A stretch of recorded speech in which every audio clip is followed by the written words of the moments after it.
Christmas പരീക്ഷയിൽ ബയോളജിയിൽ നിങ്ങൾ തോൽക്കും. ഇത് നിങ്ങളെ പറ്റിക്കാനോ പേടിപ്പിക്കാനോ പറഞ്ഞ കാര്യമല്ല. ഇനിയുള്ള ദിവസങ്ങൾ കൃത്യമായി പ്ലാൻ ചെയ്തില്ല എന്നുണ്ടെങ്കിൽ ഉറപ്പായും ഈ പറഞ്ഞ കാര്യം കാര്യമാവും. ഓണപരീക്ഷ പോലെയല്ല ഇനി വരാൻ പോകുന്ന ക്രിസ്മസ് എക്സാം. ഓണപരീക്ഷയ്ക്ക് നിങ്ങൾക്ക് തയ്യാറെടുക്കാൻ ഏകദേശം 2.5 മാസത്തോളം സമയം കിട്ടി. ഈ ഒരു സമയത്ത് നിങ്ങൾക്ക് പഠിക്കാനുണ്ടായിരുന്ന വെറും 2 ചാപ്റ്റേഴ്സ് ആണ്. എന്നാൽ ഇനി വരാൻ പോകുന്ന ക്രിസ്മസ് എക്സാം ഡിഫറെന്റ് ആണ്. പഠിക്കാൻ ഇനി വെറും 2 മാസം. എന്നാൽ എത്ര ചാപ്റ്റേഴ്സ് ഉണ്ട്? ഏകദേശം 4.5 ചാപ്റ്റേഴ്സോളം പഠിക്കാനുണ്ടായിരിക്കും. ഇതിൽ നമ്മൾ ബയോളജി എടുത്താൽ ഇതിൽ ഏറ്റവും ഇമ്പോർട്ടൻ്റ് ആയിട്ടുള്ള കാര്യം ആദ്യത്തെ 2 ചാപ്റ്റേഴ്സ് പോലെയല്ല ഇനി വരാൻ പോകുന്ന 2 ചാപ്റ്റേഴ്സ് അല്ലെങ്കിൽ 2.5 ചാപ്റ്റേഴ്സ് എന്ന് പറയുന്നത്. ഇനി പഠിക്കാൻ പോകുന്ന മുഴുവൻ സിസ്റ്റംസിനെ പറ്റിയിട്ടാണ്. റെസ്പിറേറ്ററി സിസ്റ്റവും എക്സ്ക്രീറ്ററി സിസ്റ്റവും അതുപോലെ തന്നെ നിങ്ങളുടെ സ്കെൽറ്റൽ സിസ്റ്റം, മസിൽസ്, ഇങ്ങനെയുള്ള കുറേ കാര്യങ്ങളെ പറ്റിയിട്ടാണ് ഇനിയുള്ള ഈ ഒരു സെക്കൻഡ് ടേമിൽ നിങ്ങൾ പഠിച്ചുകൊണ്ടിരിക്കുന്നത് അല്ലെങ്കിൽ ഇനി പഠിക്കാനായിട്ട് പോകുന്നത്. ഇവിടെ നിങ്ങൾ ഏറ്റവും ശ്രദ്ധിക്കേണ്ട ഒരു കാര്യം എന്ന് പറയുന്നത് ബയോളജിയിൽ ഈ പറയുന്ന ഏറ്റവും കൂടുതൽ ഡയഗ്രാംസ് ചോദിക്കാൻ സാധ്യതയുള്ളത് 9ാം ക്ലാസ്സിലെ ടെക്സ്റ്റ് ബുക്കിൽ നിന്നുമാണ്.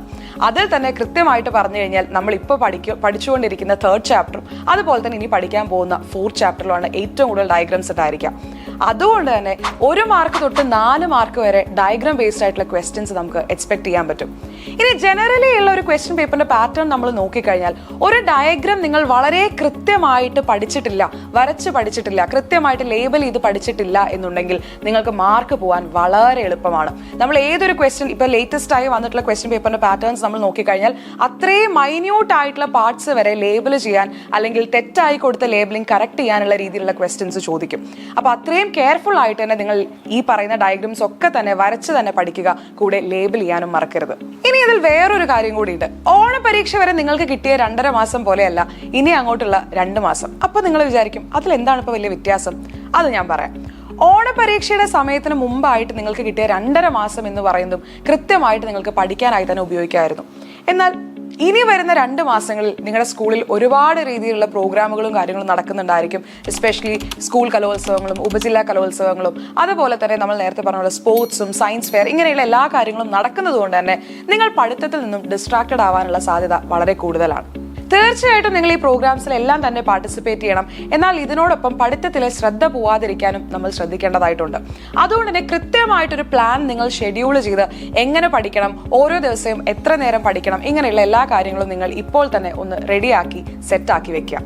എപ്പോഴത്തെ പോലെ പ്രീവിയസ് ഇയർ ക്വസ്റ്റ്യൻസ് മാത്രം നോക്കിപ്പോയി പിറ്റേ ദിവസം എക്സാം എഴുതി ഫുൾ മാർക്ക് വാങ്ങാൻ പറ്റും എന്നുള്ള ഒരു ചിന്ത വേണ്ട എന്ന് ഇപ്പോഴത്തെ ഒരു ക്വസ്റ്റ്യൻ പേപ്പേഴ്സ് ഒക്കെ കാണുമ്പോൾ തന്നെ നിങ്ങൾക്കൊരു ഐഡിയ കിട്ടിയിട്ടുണ്ടായിരിക്കും.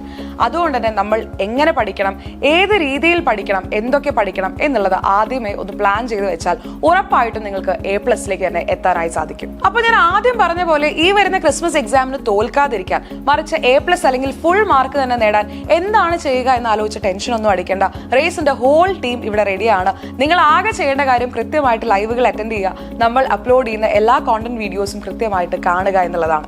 യെസ്, ഈ ഒരു വീഡിയോ നിങ്ങൾക്ക് യൂസ്ഫുൾ ആയി എന്ന് തോന്നുകയാണെങ്കിൽ ലൈക്ക് ചെയ്യുക. ഓൾസോ നിങ്ങളുടെ എല്ലാ ഫ്രണ്ട്സിലേക്കും ഷെയർ ചെയ്ത് കൊടുക്കുക. ആൻഡ് നമ്മുടെ ചാനൽ സബ്സ്ക്രൈബ് ചെയ്യാനും മറക്കരുത്. നമുക്ക് അടുത്തൊരു വീഡിയോയിൽ കാണാം. ബൈ.